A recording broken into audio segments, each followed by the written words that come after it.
Si Mang Rumi, isang 49 anyos na construction worker sa UAE, ay gising na gising habang pinapakinggan ang audio message ng anak niya sa messenger. Papa, andito po si mama sa ospital. Sabi ng doktor, kailangan po ng operasyon. Saan po tayo kukuha ng pambayad? Tahimik lang siya, wala siyang masabi. Sa wallet niya, may natirang 370 dirhams. Kasya lang sa pagkain niya sa loob ng isang linggo. Pero ang tanong niya lang sa sarili, paano kung mawala si Linda? Paano yung mga bata? Araw-araw si Mang Rumi ay nagtatrabaho sa ilalim ng 40 degrees Celsius na init. Nasa itaas ng gusali, buhat-buhat ang mga bakal, pero nasa isip lang niya palagi, para to kina Jonas, kay Anghel, kay Linda. Noon, una, plano niya 3 taon lang sa abroad, pero 9 na taon na siya roon.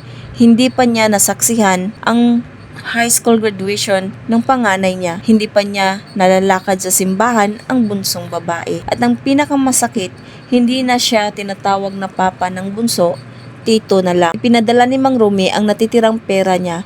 Kahit wala na siyang pambili ng pagkain, isinanglan niya ang cellphone niyang minamahal, yung luma pero may sentimental value. Kinabukasan, nakatanggap siya ng tawag. Papa, salamat po. Successful po yung operation ni Mama.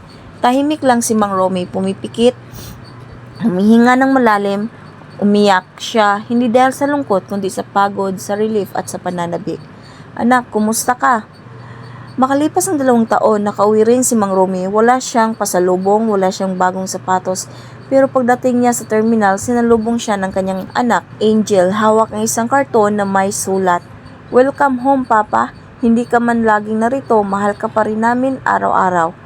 Si Mang Rumi ay isa lang sa milyong OFWs na hindi tumutuntong sa entablado ng tagumpay, pero araw-araw humaharap sa entablado ng sakripisyo. Walang medalya, walang parangal, pero sa puso ng pamilya niya, siya ang bida.